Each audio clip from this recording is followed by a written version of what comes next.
মুয়াজ্জিনের আযান কর্ণ বসেছে, মাঠ থেকে দৌড়াচ্ছে, বড় জমি থেকে দৌড়াচ্ছে। ফেরেশতারা তোমরা ভিডিও করে রাখো, এগুলো আমি কাল হাসরে তাকে দেখাবো।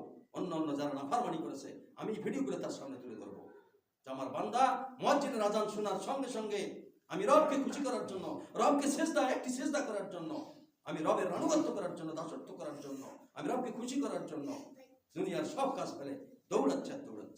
সুবহানাল্লাহ। মুহতারাম হাজরিন, যারা 5 ওয়াক্ত সালাত আদায় করেন না, যারা 5 ওয়াক্ত সালাত আদায় করেন না, অনুরোধ লাগে নামাজ পড়েন। নামাজ না পড়লে মানুষ থাকে না।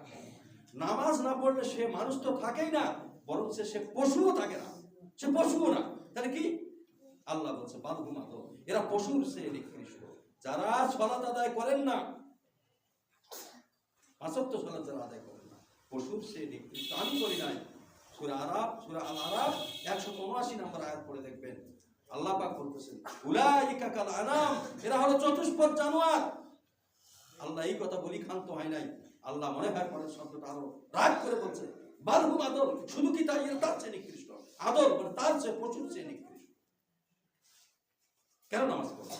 আপনি তো বসে থাকেন। নামাজের সময়গুলো আপনি যদি 5 ওয়াক্ত সালাত আদায় করেন, আপনার ডায়াবেটিস হবে না, আপনার ডায়াবেটিস রোগ হবে না, গ্যারান্টি। আপনি যদি নিয়মিত 5 ওয়াক্ত সালাত আদায় করেন, তাহাজ্জুদের নামাজ যদি পড়েন, আপনার ডায়াবেটিস পালাইতে বাধ্য।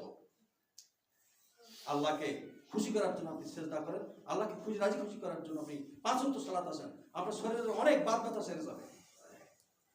অতএব আসুন রাসূলের চরিত্রবান হয়ে আমার আপনার কলিজার টুকরা নবী যেভাবে গোটা জিন্দেগি ধরে আল্লাহকে ভয় করে এই পৃথিবীতে মানুষকে নামাজের দাওয়াত, দিন প্রতিষ্ঠার দাওয়াত দিয়ে গেছে, রাসূলের আদর্শ অনুসরণ করে বাস্তব জীবনে আমল করার চেষ্টা করি। এই আহ্বান রেখে সংক্ষিপ্ত আলোচনা শেষ করলাম।